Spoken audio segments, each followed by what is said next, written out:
Good afternoon. At this time, we will call the Life and Health Insurance Subcommittee to order. Welcome. Happy to have everyone here. We have a couple of bills that we're going to look at. Now, we will not be taking votes. We do not vote. We're just hearing these bills. And I will call up first Chairman Lumsden, if you'd like to come to the table.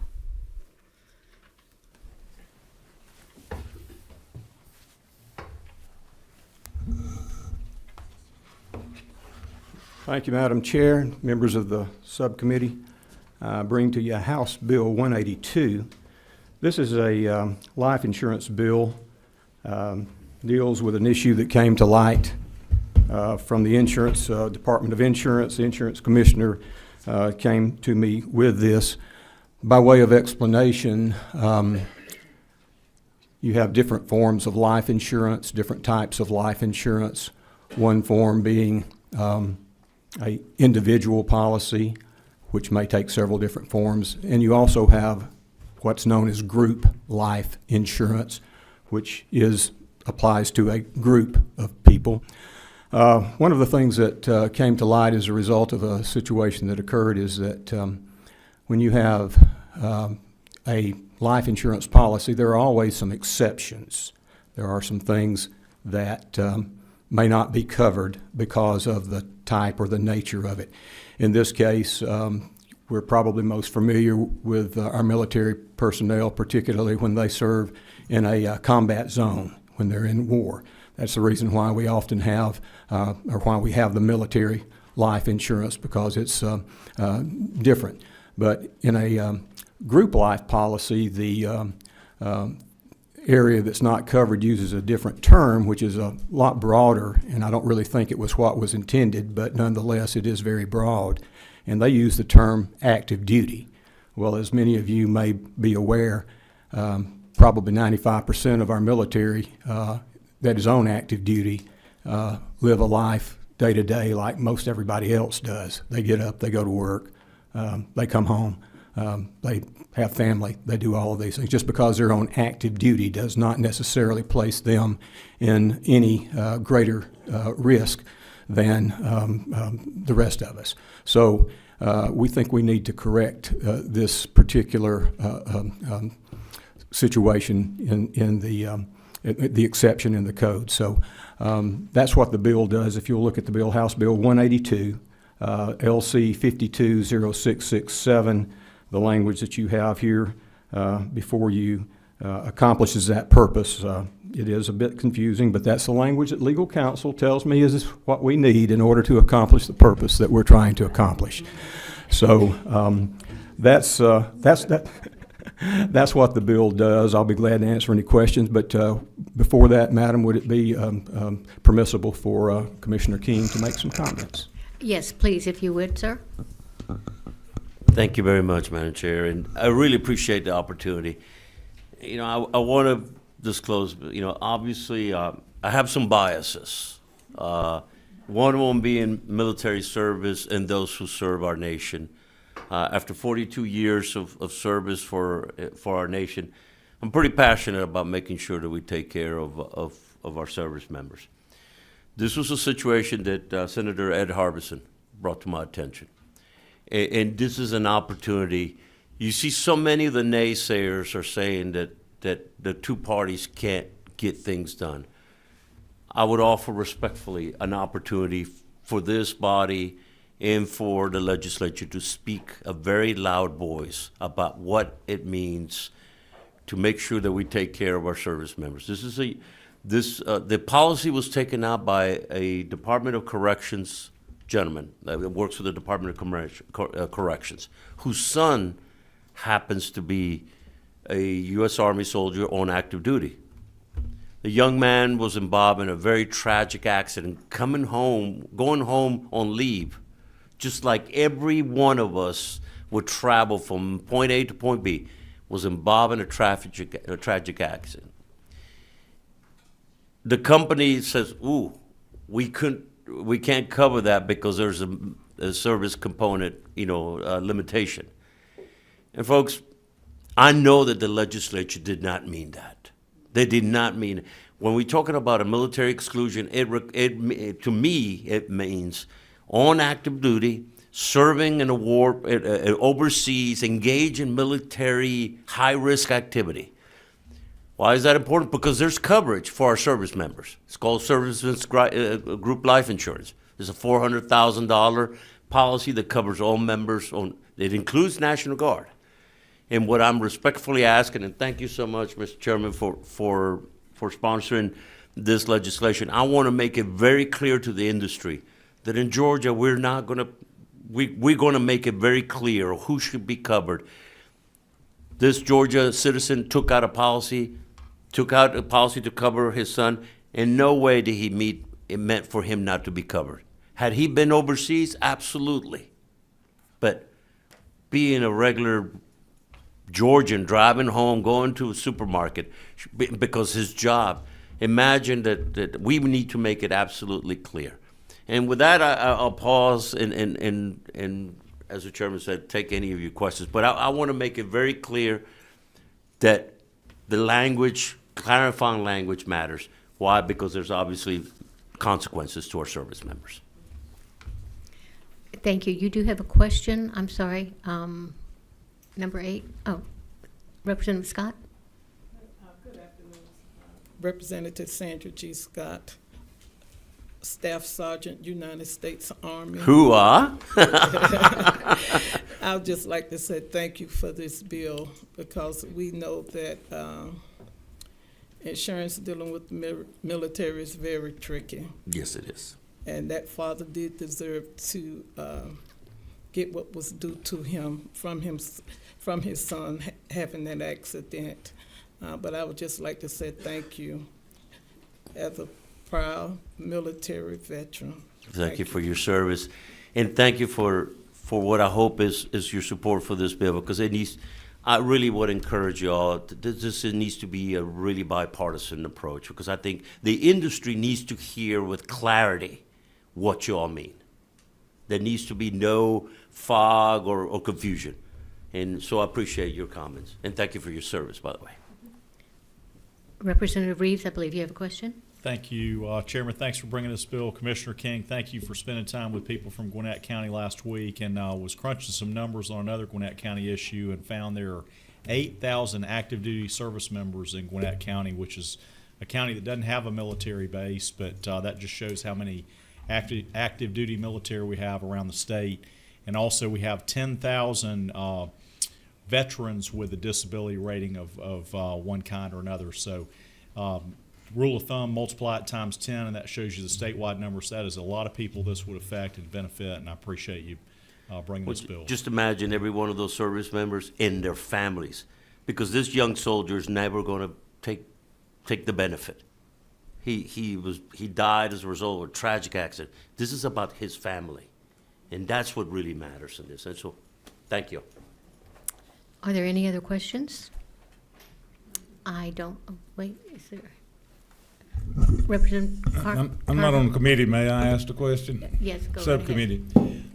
General, you're simply taking the a group life insurance policy and making it the wording exactly the same on individual policies as far as them being covered in not only the only time they won't be covered in wartime or war zone. Yes, sir. It makes the language more exact to the activity. Right, but it brings the two Exactly. twine. Thank you so much, Yeah. sir. Thank you. Thank you. I don't see any other questions. I would like to add, somewhere along the line over the last 40 years, it's changed. The wording used to say in an act of war.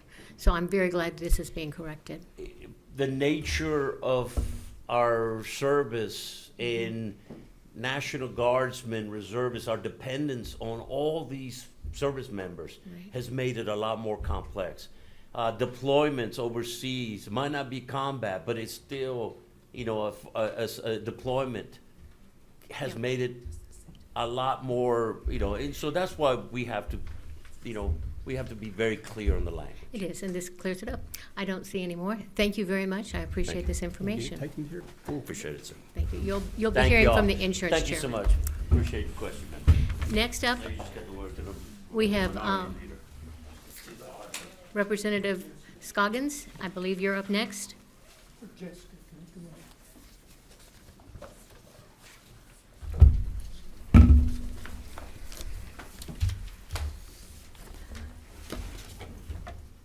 If you would introduce yourself and your guest. Okay.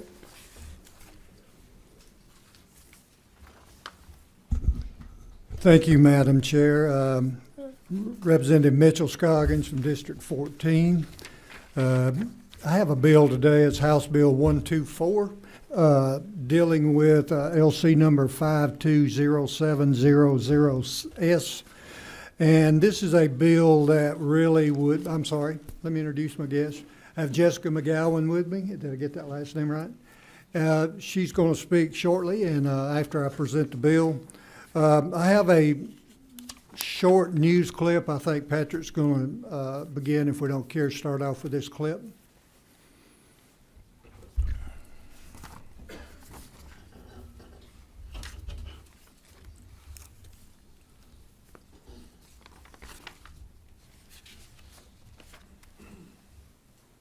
But they're a perfect fit. These three girls just met, but they're a perfect fit. Their moms say they were a perfect picture of health. The most cheerful, happy, super precious, I mean, just a joy. But overnight, their perfect picture was ripped apart. Screaming, kicking, the worst thing that you could imagine. I basically lost my daughter. The girls looked fine, but their moms knew something was terribly wrong. There was no calming her down, there's no talking to her. Her behavior changed drastically. She was a shell of a person. Kelly, Nicole, and April joined thousands of other parents searching for answers. Dozens of families shared their shocking stories for a documentary about the disease, sharing the sudden and dramatic changes they saw in their kids.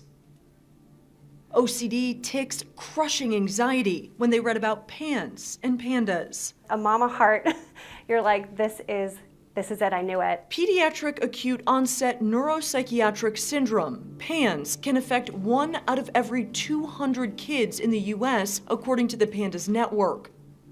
Coming on after an infection, doctors say flare-ups can cause extreme changes in behavior, rage, and abnormal movements. They said no one in our practice will acknowledge that.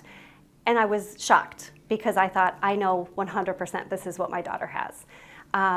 And they refused to treat it. The American Academy of Pediatrics does not recognize the correlation between an infection and a diagnosis, and from insurance companies, the standard treatment is denied. This is just really frustrating and confusing, and like, it doesn't make sense. Why are they blocking us from trying to get care for our child?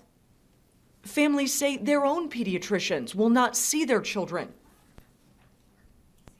Appointment at Children's Healthcare of Atlanta for the diagnosis. Children's confirmed to 11 Alive it is not a diagnosis that it treats at the hospital. It's devastating, it's disappointing, because parents need help. Nurse practitioner Melissa Smith left her job to start a practice focused on functional integrative medicine for kids with PANS and PANDAS. She's one of the only providers in the state who will treat the condition, and she does not accept insurance. As a mom, it broke my heart because these kids are different and the parents know that, and they're just struggling to get the help that they need.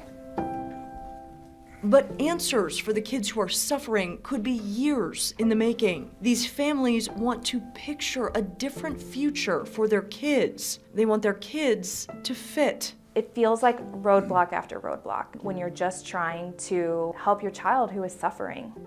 There were 2 bills going through the Georgia State Legislature that would have helped. The first would fund a clinical research study. The second would mandate insurance coverage for kids diagnosed with the disease.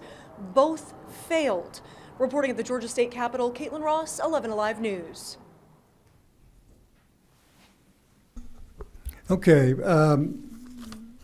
it's a pretty tough video to watch with children. It really is. And this bill would deals in Title 33 and Title 45 and relating to the general provisions to insurance and the state employees' health insurance plan so as to require coverage for health care for services with PANS and PANDAS.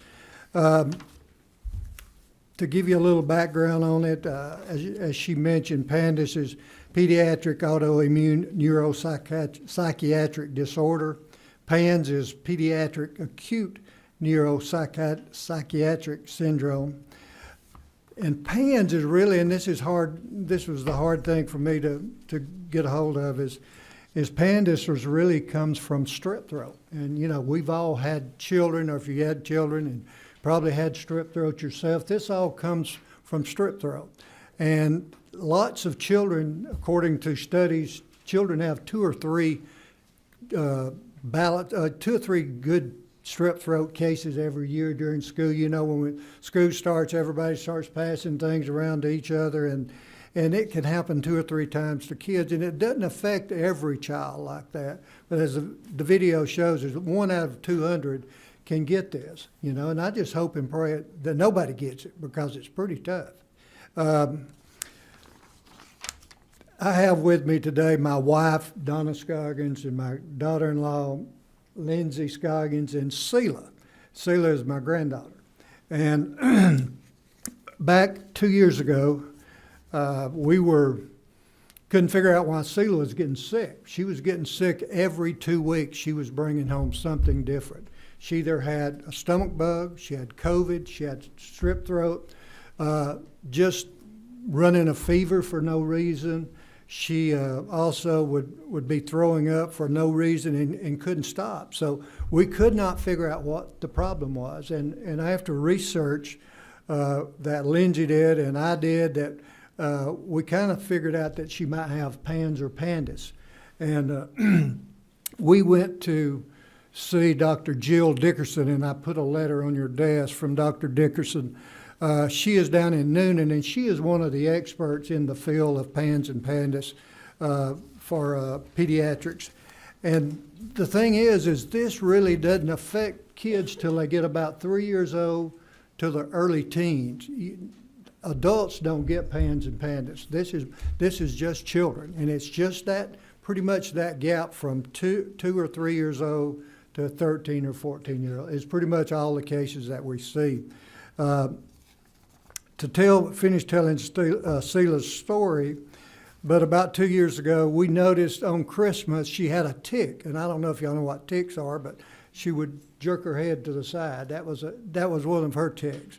But it all started, we noticed it around Christmas, and she would do it like, 15 or 20 times in a minute, and we couldn't figure that out, and we're trying to figure out what her problem was.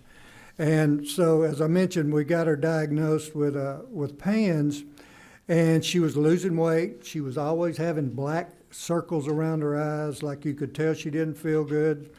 Her local doctors, her local pediatrician could not diagnose her. We had her on antibiotics, and it was just tough watching her suffer, and we didn't know what was wrong with her. But we finally got it figured out and got an answer.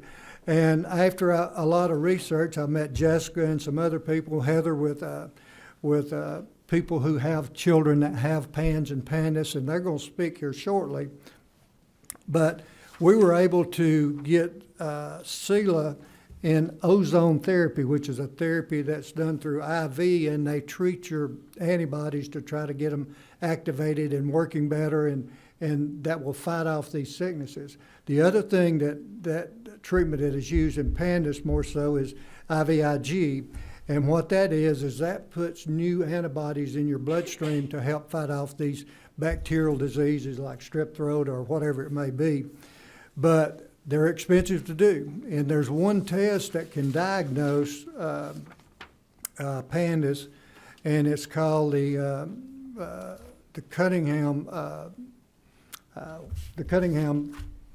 What is it called? Panel. I couldn't call the last name. The Cunningham panel, and like I say, insurance doesn't pay for it, and it's $1,000 just to get your child diagnosed if they have PANS or PANDAS. So everything that these parents and family are having to do is coming out of pocket, because the insurance doesn't pay for anything to deal with PANS and PANDAS, and that's our goal here today. There's so many kids out here today that are suffering with PANS and PANDAS that cannot get and go seek medical attention because they can't afford to do so. They can't afford to go to the doctor and pay those high astronomical fees for the PANS and PANDAS sickness. And it's a shame that we have people out here, families and children suffering because of this sickness. I really hope we can get something on the right track, try to get this recognized. And if you remember, about 6 or 8 years ago, Chairman Hatchett did a couple of resolutions recognizing PANS and PANDAS, and we also had Chairman Lee Hawkins. He's got CHOA doing a clinical study at this point in time. CHOA's working on that right now as we speak. I've also talked with some officials down at Augusta State to try to get them to start looking at this. So our goal is to try to get insurance companies to start recognizing and giving relief to these children and the families who's having to pay for it that can't afford that. And that's pretty much, the other thing I'll do is a couple of things I'll mention. 17 states right now have already implemented some type of insurance coverage for PANS and PANDAS. There's 12 other states right now that are doing the same.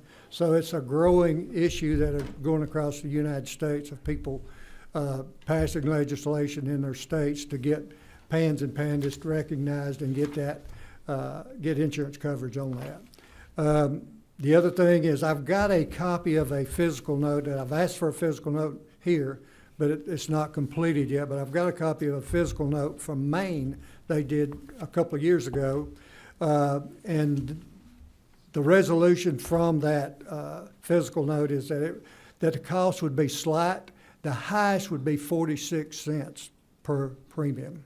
And that was their study that they did in Maine. So, and there were six, let's see what 6 companies were. Aetna, Blue Cross Blue Shield, Harvard Pilgrim, and let me see what the other one was. And United Healthcare, I think I said. But they all responded to that with slight to as much as 46% on the premium. But I have Jessica McGowan here. She is the first person that I contacted when I started trying to figure out a way that we could get insurance companies to start helping these children with problems. And I want Jessica to tell you her story a little bit. And I think we have a couple of other speakers signed up. Is that right, Patrick? Okay. Yeah. Okay. Thank you. Thank you, Madam Chair. Thank you, Madam Chairwoman and Representative Scoggins. My name is Jessica Gowan. I'm a parent of 3 children with PANDAS, technically, because all of their onsets were from strep throat. My children, fortunately now, are thriving. I have a 16-year-old daughter who is in a pre-professional dance training program in Pittsburgh. I have a 14-year-old son who's playing basketball on his middle school basketball team, and a 10-year-old who has no idea what PANDAS is, even though he's been treated for it, which is a real blessing. My first child was diagnosed with PANDAS in 2016. I'm much more conscious about sharing all the details of their stories now that they're old enough that people can find this stuff online and on social media. But I have testified extensively during the study committee that happened in 2019 about the details of their stories, particularly my middle son, James Mangino, who was most severely impacted. And I'll just say that his illness was life-threatening for a long time. And we had many years of not knowing what was going on with him because there was a lack of provider awareness here in Atlanta. We were fortunate to find a provider out of state who eventually made his diagnosis. We traveled to see her in 2016. And then we're able to find some providers here who worked with us to get him treatment. But that process of getting diagnosis and treatment took about 8 or 9 months, even after we knew what was going on, and that was after many years of not knowing what was going on. My son missed, at this point has probably missed more than a full year of school, although it was in chunks during his illness and his treatment. He was on hospital homebound for most of kindergarten.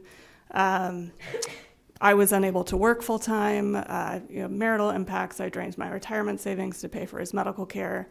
And our story is really not unique at all. The things that we've experienced as a family are things that most families of children who have PANS and PANDAS who do not receive a timely diagnosis or insurance-based care The things that we faced are very, very common, and you'll hear stories from other families who are here today.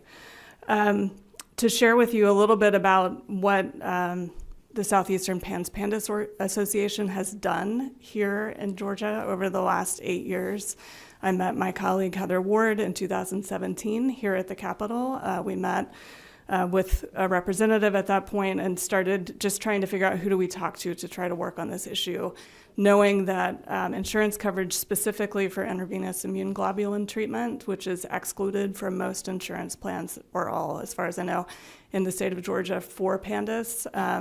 That treatment for kids who don't get a timely diagnosis is a standard of care, and it can cost $10,000 or more per dose, so it is not something that most families can pay for out of pocket. Heather and I met because we were both going through the process of trying to get coverage for IVIG for our children. We started meeting with representatives in 2017 and 2018. We got an awareness day passed. 2019, we had our study committee that Chairwoman Cooper chaired. And in 2020, the legislature started to work on implementing some of the recommendations from the study committee. And if you're interested in more detail about this issue, there was extensive testimony over those meetings. It's all available online. I think we had 4 separate meetings, brought in experts from around the country to speak.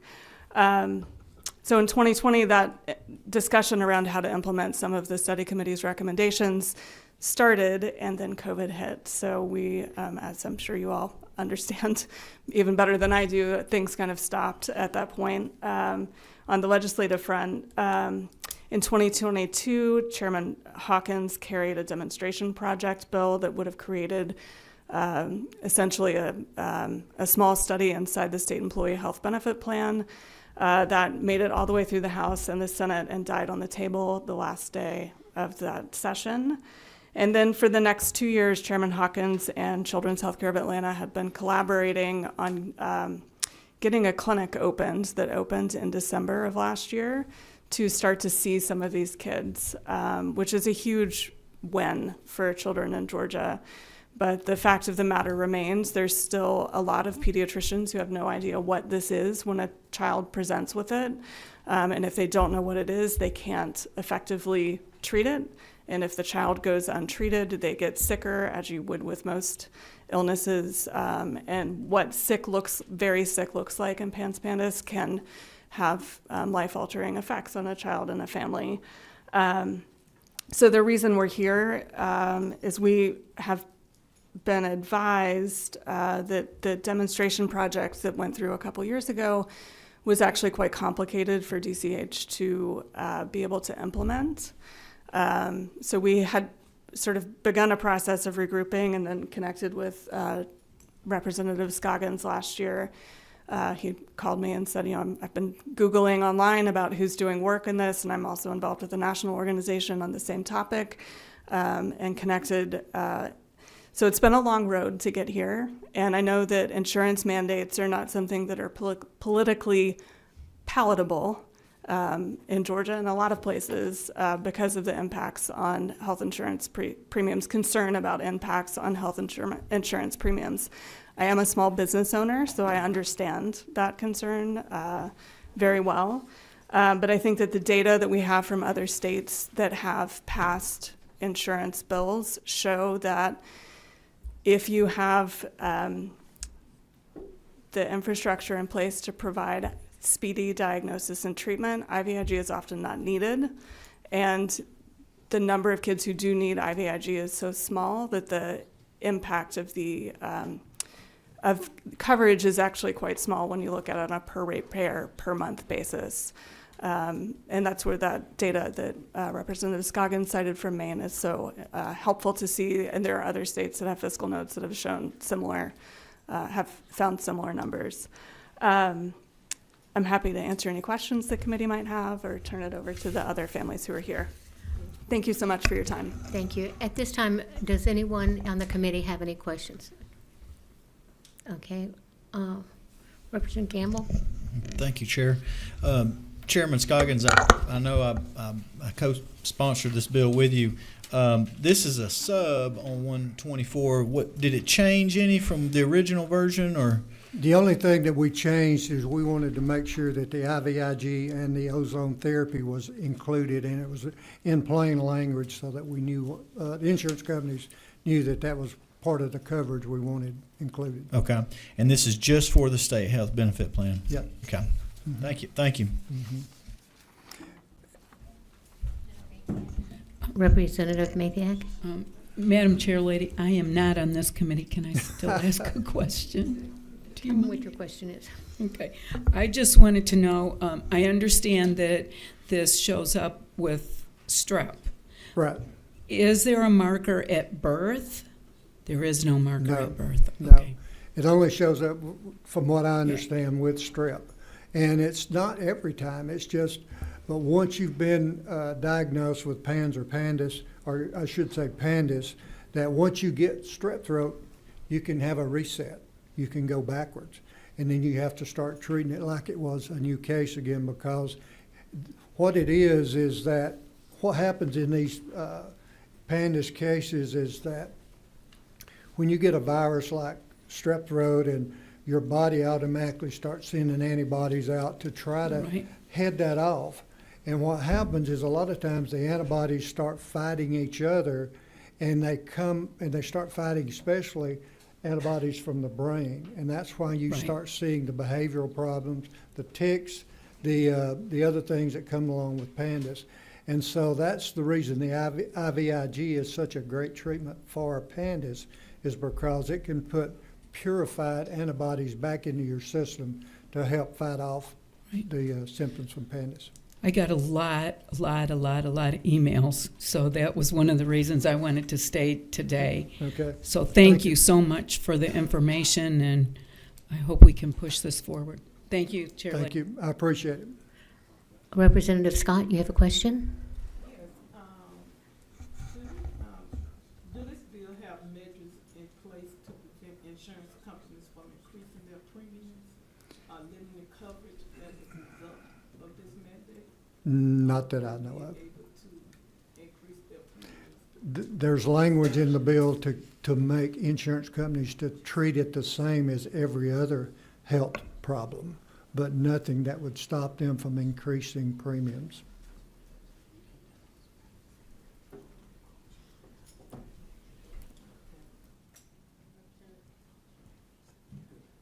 Representative Tarvin, you have a question?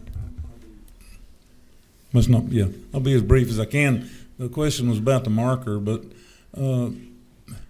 is this controllable? The symptoms are controllable. You mentioned from 3 to teenage. Yes. Is this something that with age they don't have symptoms anymore, or is this something, or do we know that if they're going to have this treatment from now on? Are you saying the treatment from now on? I'm gonna guess 90% of them grow out of it after they get into their teens. Okay. Yeah. And so, is there any? I know it's new, but is there any? You had 3 children. Is there any indication that shows there would be? The marker we said no, but is there different strands, maybe of strep? That is it genetically? Is there a lot of families that have more than one child? There, excuse me, there are. There is a hypothesis that there's a genetic marker that Columbia University researchers are looking at, but there has not been a paper yet. So we are all waiting to see if they do find something. It is controllable through some of these treatments. Yes. The symptoms are. With treatment, I would say prior to my children being treated, they were not able to have a normal childhood, not able to attend school, extreme anxiety, unable to eat, and you would never, if you met my children, you would never in a million years guess that they have been through this, nor would you guess that they're continuing to be treated. So at this point, we see if they are exposed to strep, we see a little bit of an uptick in behavioral issues, but it's because I know what to look for. At school, we don't get any reports anymore of any issue, and it's because they've been treated. Thank you. Representative Williams? Thank you, and thank you, Representative Chairman Scoggins, for bringing this to our attention. How do y'all treat, is there a pharmaceutical approach that you treat this with? Could you go to FQHCs maybe and get treated for this if the insurance company doesn't cover it? I mean, you're talking about CHOA. I would think CHOA would want to have a research just for that with as much money as they have in their coffers. I don't see private insurance companies. I don't see how we can tell private insurance companies what they can and cannot cover or mandate. Now, if it's a state health benefit plan, okay, so then are we going to mandate it with Medicaid? I mean, how does this all work? I'm There's sorry. a bunch of questions in there. Yeah. Can I speak to the treatment piece of please it? do. Because I think anytime you talk about insurance mandate, the immediate concern is what happens to premiums, right? How expensive this is going to be, how much is it going to drive it up?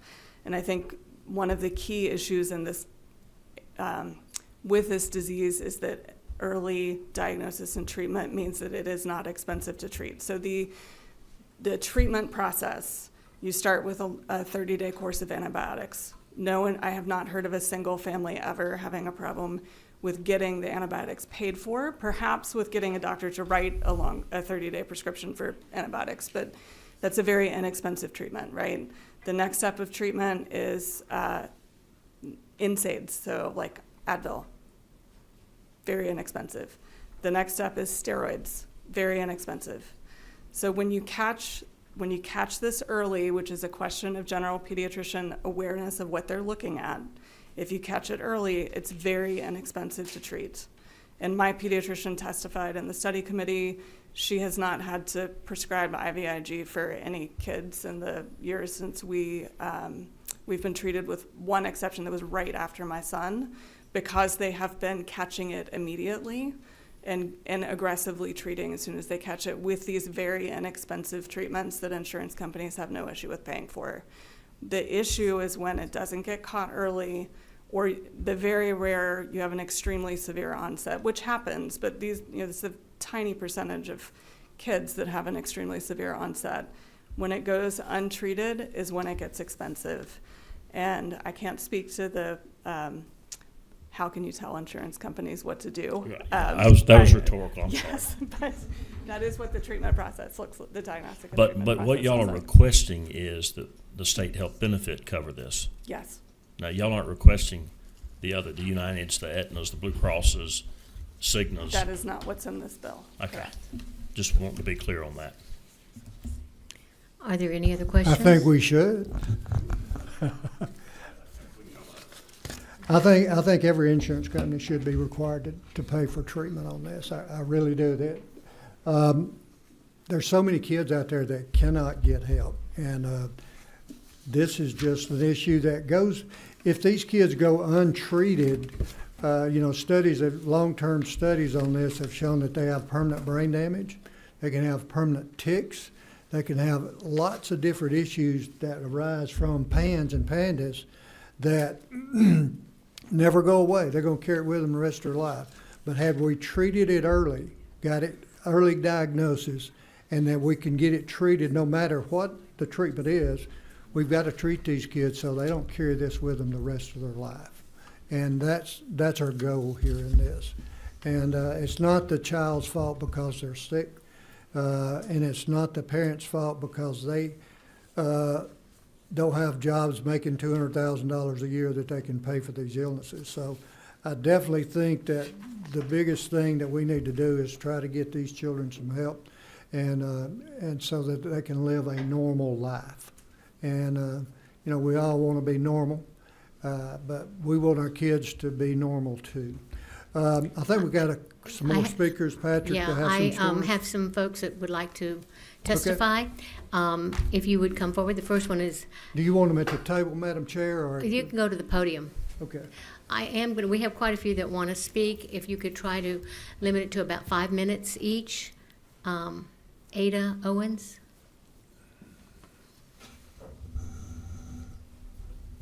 Hi. Thank you so much for allowing me to speak with you today. As you've just heard, my name is Ada Owens, and I live on St. Simon's Island with my husband Graham and our 3 young boys.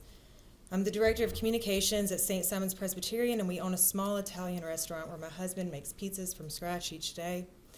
Often you can find one of our boys at the entrance warmly welcoming customers as they come in for a meal. This is especially true of our oldest son, Arthur, who just celebrated his 12th birthday. Arthur has always possessed a joyful spirit and is a friend to all. He's never met a stranger. He is the reason I'm here today. I want to share Arthur's journey through a PANS diagnosis and why our family strongly supports House Bill 124. Throughout 2023, Arthur was diagnosed with strep multiple times, COVID, and then in November of 2023, he contracted the flu. He seemed to recover normally. However, shortly after returning to school, we began to receive puzzling calls from his teachers regarding concerning behaviors. Arthur, who had always excelled academically and was well-liked, was now acting out and was performing poorly in class. His grades dropped drastically, from being the highest in the 5th grade class to the lowest. He experienced intrusive thoughts, Tourette's-type symptoms, tics, severe ADHD, frequent urination, an ataxic gait, which means he kind of was starting to walk like a penguin. He had involuntary movements. His fingers would just kind of shake all the time, and a loss of fine motor skills. Simple tasks like tying his shoes and basic addition became impossible. But unfortunately, what we were most blindsided by was the sudden and very extreme disrespect and defiance, which we tried to rationalize as the root cause of the other behaviors. I cannot overstate how shocking this was for us. Arthur's new behaviors took over our lives. Over the next 4 months, we consulted multiple therapists and psychiatrists. He was prescribed stimulants, antidepressants, mood stabilizers, and eventually even antipsychotics. Nothing helped. If you could try it, we did it. By March, the school suggested homeschooling, as he was now seen as a liability. Those were their words. My husband and I struggled to balance work and care for Arthur, who was in a state of psychosis, displaying constant aggressive behaviors and tendencies, especially towards his little brothers. It was traumatizing. In April, a new therapist suggested testing for PANS, leading to a confirmed diagnosis by Dr. Winkele based on his medical history, his sudden and extreme changes in behavior, and blood work, which confirmed high titers for current and long-term infection of Mycoplasma pneumonia. Despite some minor improvements with antibiotics, Arthur regressed again after contracting COVID. Dr. Clay recommended IVIG at this point, but our insurance denied coverage twice. And by the way, we had really good insurance. At this point, Arthur developed severe headaches, and we decided to take him to Shands Children's in Gainesville, Florida. He was admitted to the neurology unit, but immediately upon mentioning his PANS diagnosis, we were informed that they would not acknowledge, or much less treat, his diagnosis. We were discharged with a recommendation to consult a psychiatrist. It's worth noting here that some of the top children's hospitals in the U.S. currently acknowledge and treat PANS and PANDAS. This includes Boston Children's, Stanford Medical, Johns Hopkins All Children's, Mass General, Children's National Hospital, and Dartmouth Health, just to name a few. There are currently 17 states that mandate insurance coverage for PANS and PANDAS, and 14 states with legislation in the works as we speak. According to the PANDAS Institute, a conservative estimate of American children battling this illness is 1 in 200. That number is in line with pediatric cancer, pediatric diabetes type 1 and 2, or ALS. The American Academy of Pediatrics, as of December 2024, after this news video was made, the American Academy of Pediatrics does now acknowledge PANS and PANDAS as a diagnosis. The National Institute of Mental Health has estimated that 25 to 30% of childhood mental illness could be preventable through appropriate treatment of PANS and PANDAS. Out of desperation for our son, I contacted Dr. Claude Ashley in Alabama, who specializes in PANS and PANDAS. He agreed that IVIG was the only next step at this point, which we scheduled, but the cost was entirely out of pocket. During June and July of 2024, Arthur underwent 2 rounds of high-dose IVIG. The cost of those infusions was $21,000. not including additional expenses. In total, in less than a year, we have spent $48,006.48 out of pocket on IVIG, travel expenses, genetic testing, doctor visits, nutritional supplements, therapy for the entire family because we needed it, and medicine. Our sister-in-law set up a GoFundMe to help us cover these expenses. Our family, our friends, our church, and our community all contribute. Guys, we were the lucky ones because so many parents are going through this alone and with no support. In the weeks following the IVIG treatment, we gradually began to see our child return. The psychosis, the intrusive thoughts, and the OCD symptoms were the first to fade, allowing Arthur's mind to finally rest and for awareness to reemerge. By July, he had recovered by 50%. By August, closer to 75%, and by November, we were back to baseline. Today, Arthur is once again gracing the entrance to our restaurant with his replenished spirit and a newfound appreciation for life. Arthur is actually here with me today. He's sitting quietly in the audience, and the fact that you may not have noticed him is a testament to how far he has come. Early detection absolutely leads to easier treatment, and I wish we'd found out earlier. But I can say, without a doubt, that IVIG is what saved our child. It is what brought our child back to us. We are not alone on this journey. Hundreds, if not thousands, of children and families in Georgia are grappling with this debilitating illness. Most do not have the financial means for treatment like we did. This illness halts life in its tracks.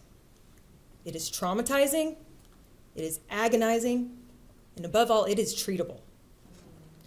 There is no reason that kids in Georgia should have to seek treatment out of state. There's no reason that kids with insurance should have to go untreated. For the sake of my child and so many others in similar situations, it is imperative that you support House Bill 124 and ensure that these children, get the treatment that they deserve. I greatly appreciate your time. I truly do. And I would be happy to answer any questions or meet with you individually while I'm here. Thank you. Does anyone have any questions? I don't see any questions, but next on the list was Arthur. Would he like to come forward and Arthur's speak? going to speak. Yes.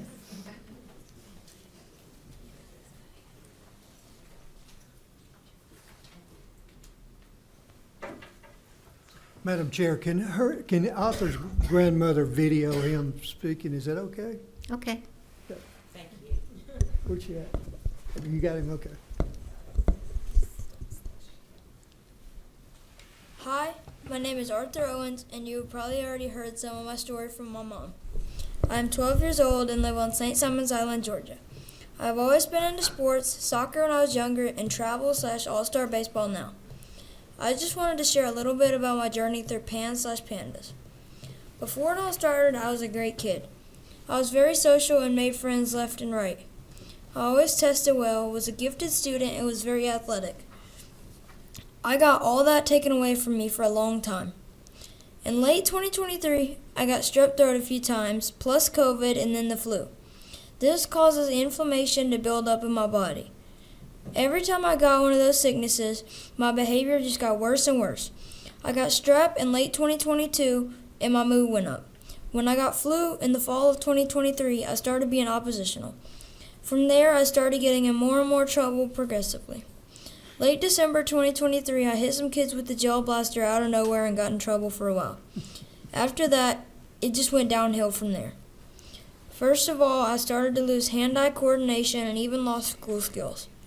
It got to the point where I couldn't do simple baby math, and I was even forgetting the alphabet. My hands were always shaky and twitching. I started getting write-ups left and right and started to steal around that time. I remember seeing a video of me walking with my legs very wide, meaning I didn't have a good balance at that time either. I just figured out that was called a taxic gait. And so, around then, I got sent home from school and was homeschooled. They said I was a liability because of my behavior. At this time, I hadn't even been diagnosed with PANS/PANDAS, so my parents were just confused on what was going on. At one point, I stole a bat at baseball practice and had to sit in the hallway with all the doors locked and nothing to do for 4 hours. Another time, I spray painted the F word on my grandma's house. It was bad. My parents were losing it at the time because they just didn't know what was going on or what to do. A couple of weeks later, a therapist we knew told my mom about PANS/PANDAS. As soon as she looked it up, she realized I had all the symptoms. They took me to a doctor's office, I got blood drawn, and that's when I received the diagnosis. Not long after, my mom decided to take me to UF Health Shands in Gainesville, Florida. Let's just say it was horrible. I was there for 6 days, and when my mom told them about PANS/PANDAS, they straight up said, "We don't treat that here." The only person I liked was the guy who brought me lunch, dinner, and breakfast. He was awesome, encouraging, and even played Madden with me. Anyways, we had found a nanny named Haley, and to make a long story short, she ended up quitting on the spot because I kept running away. I had started to smoke/vape at that time too. During those few months with Haley, we traveled to Dothan, Alabama, and I got my first round of IVIG treatment. It was a lifesaver. Not too long after, I had told my mom that I had smoked and vaped before IVIG when I was still sick. My awareness was coming back, and I was starting to realize how bad I had been and consider my decisions. That same day, I gave her almost $400 worth of money I had stolen over the past few months. I still wasn't all the way there yet because we still had some things to work on. We ended up getting one more round of IVIG, and it broke the ice. I was my usual self, and I cried and cried and cried because I was so happy. During this whole time, I had been practicing my baseball, only getting better and better.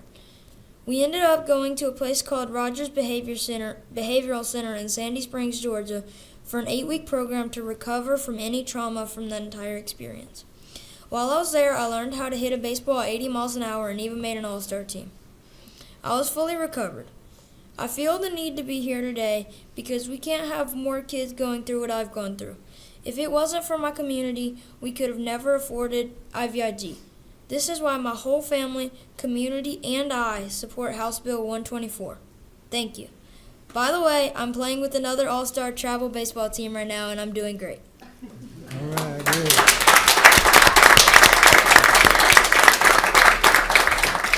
Thank you, Arthur, very much. You are a very brave and fine young man. Thank you for sharing that with us today. If you don't mind, I did want to clarify one thing. Strep is absolutely one of the main triggers for many kids for PANDAS. PANS can be triggered by other things in addition to strep. It can be triggered by flu, mycoplasma pneumonia, COVID, which we all know it's still new in a lot of ways. So I just wanted to make that clear because for us, Arthur did have several cases of strep, and we absolutely, in hindsight, now that I know about this, we did see some changes in his behaviors after having strep, but it was mycoplasma pneumonia that he got from the flu that just blew the cap off for us. So I'm just thankful we finally got answers. I do have a question. Representative Tarvin? This was the table. She answered part of the question, but I'm sure there's an uptick of diagnoses or recognition of this because it's becoming more prevalent as far as accepted. Did we see any uptick after COVID in the number of cases? Is there any data out there? And I would like to see hard data. If there is data that shows it was connected, would that be just on the PAN side or both sides? On the COVID front, it would be considered PANS if COVID were the trigger. And unfortunately, I don't know of any studies that specifically say how many new cases there were after COVID, but anecdotally from what we've seen from parents contacting us looking for help, have been a lot of families that COVID has been the trigger. As it's more and more prevalent and people know about it, there's going to be more diagnosis, so it'll be hard to tell. Yeah. I want to say thank you to these brave young people, all of you, for being here. I think it speaks volume, and we're so proud that you're here. Thank you. Representative Mathiak? Yeah, do you mind? Go ahead. Thank you. I would like to know the neurological piece to this. We can talk about it offline. Maybe you have other information about that.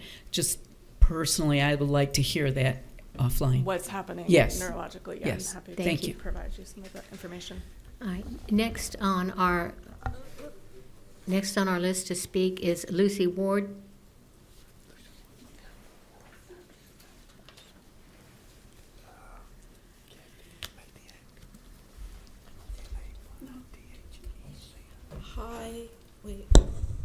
Hi, my name is Lucy Ward, and I'm 16 years old. At the age of 4, I was diagnosed with PANDAS. I have 2 brothers, and both of them have PANDAS as well. The last 5 years have been pretty rough. I've experienced about 30 grand mal seizures, 17 ER visits, and 5 hospital stays. Since 2016, I've had 29 strep infections, and since kindergarten, I've missed approximately 315 days of school. My PANDAS doctor worked for many years trying to get IVIG approved for me. Between 3rd and 4th grade, I tested positive for strep 7 times while on 3 antibiotics. During this time, I also began experiencing absent seizures. I continued to get sick frequently over the next year, even after having my tonsils and adenoids removed. I also dealt with increased OCD, insomnia, irritability, fatigue, random vomiting, and I lost 10% of my body weight in 2 months. But even after all that, I finished 4th grade on honor roll. Again, during this time, my doctor tried to get IVIG approved for me as my symptoms were worsening, but our insurance company kept denying it. When 5th grade started, I was frequently absent due to severe fatigue, insomnia, and headaches. In October of that year, I had my first grand mal seizure. A few weeks later, I experienced my first of many psychotic episodes. Within a few days of that, I had 2 more seizures. Luckily, I don't remember most of those episodes. By Christmas break, my teacher was worried because I was forgetting my math facts. I lost my understanding of multiplication tables, and I was struggling in school. The situation continued to worsen. I had to take many kinds of medication, including anticonvulsants, antidepressants, antipsychotics, and sleep aids. These medications provided little relief, though. At this point, my parents, my PANS doctor, and my neurologist believed that my PANS had developed into autoimmune encephalitis. Over the next 6 months, they looked for a doctor to take my case, but with no luck. My health continued to decline, and by the end of 5th grade, I could no longer add numbers between 0 and 9. During the summer between 5th and 6th grade, I underwent my second lumbar puncture. 2 days later, I began to experience numbness and tingling in my arms and legs and uncontrolled movements that lasted for hours. Between July and October, I had 7 ER visits with 2 hospital stays due to uncontrolled seizures, abnormal movements, numbness and tingling in my legs, my arms, my back, and my face, as well as issues with my heart rate. Finally, a doctor at Texas Children's Hospital agreed to take my case, and I was officially diagnosed with autoimmune encephalitis in January of 2021. The Texas doctor and my neurologist contacted a neurologist at CHOA who eventually accepted my case. However, we had to wait another 6 months to see him in person. After our first visit, he immediately ordered IVIG for me, but it took an additional seven months before insurance would approve it. Finally, in January of 2022, I received my first IVIG at CHOA. Since then, I have received IVIG every 28 days for the past 3 years. Last Wednesday, I completed my 39th IVIG. I don't know how many IVIG treatments I will need overall, but I'm hopeful that I will heal completely, and I've come a long way in the past 3 years. Currently, I'm a high school sophomore with good grades, and even though I still have a learning disability in math, it still remains my favorite subject. I plan to attend college, and I'm considering becoming an aircraft mechanic. I enjoy playing softball, but there are many experiences I've missed out on. Most importantly, being able to drive as a 16-year-old because of uncontrolled seizures. If I had received IVIG many years ago, I might have only needed a few treatments and possibly never even developed autoimmune encephalitis or epilepsy. So I'm asking on behalf of all the kids in Georgia who really need these treatments to consider passing HB 124. Thank you.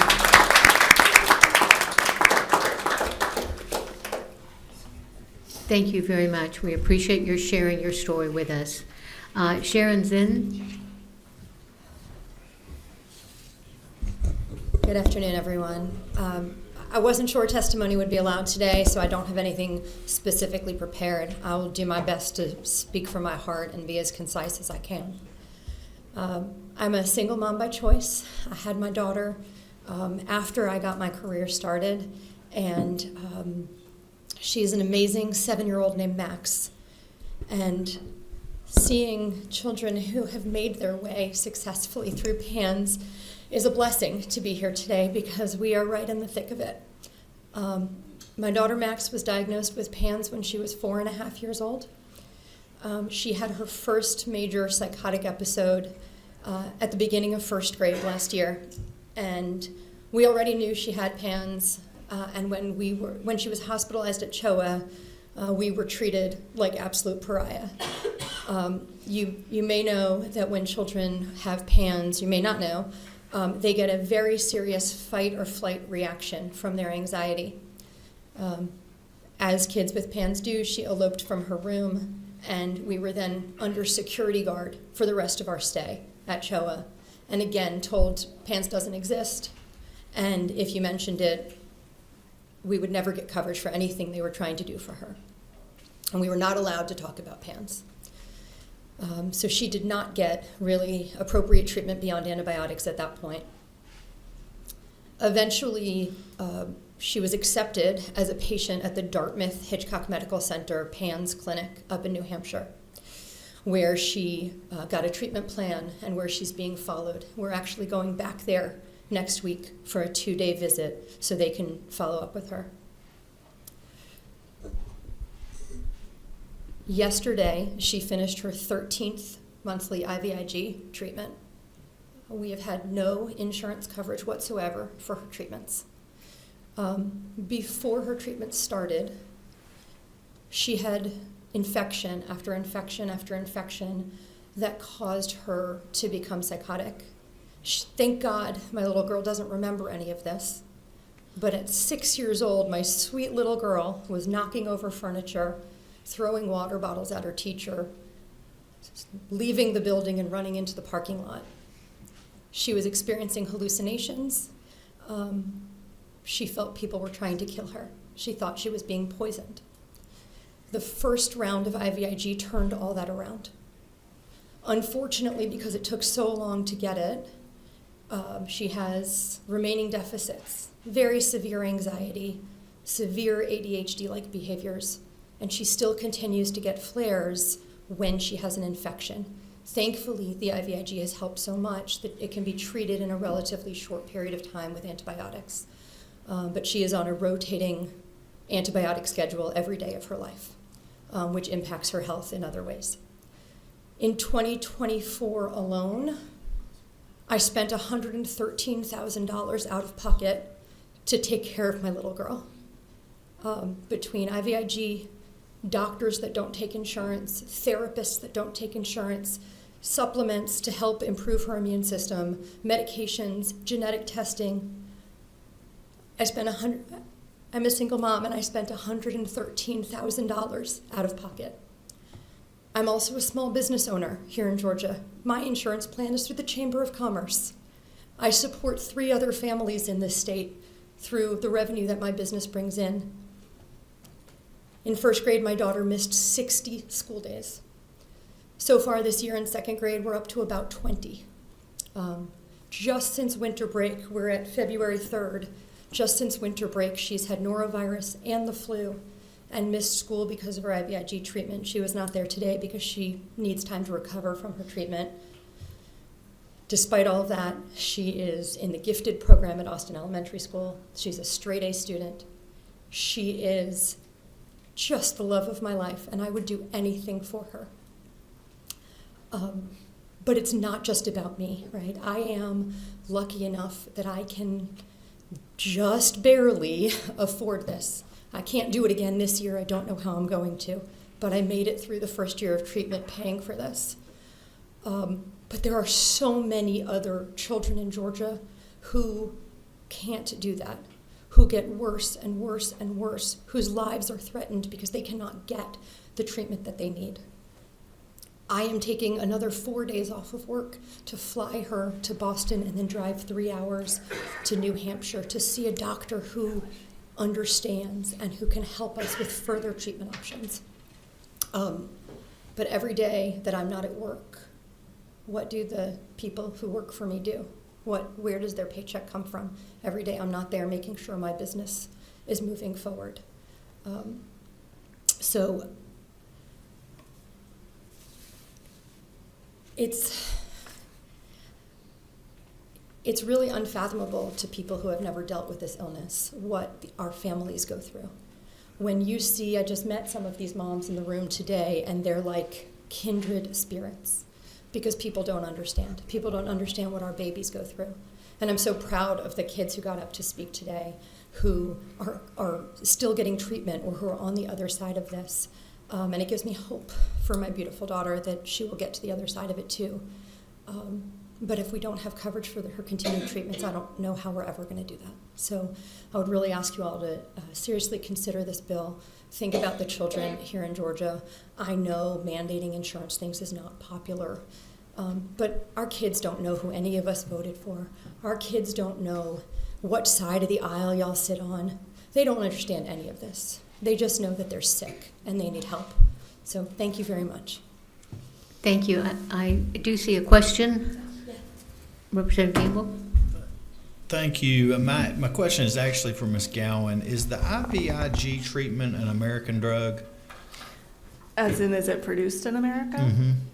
I believe so. Is it like one manufacturer or? That is a great question that I don't know the answer to. It is a blood product. Okay. So it is immune globulin is a portion of blood. It's a part of your blood. So people go and donate plasma. You might have heard of plasma donation. Okay. It's from the blood plasma. All right. I understand now. Thank you. Does that make sense?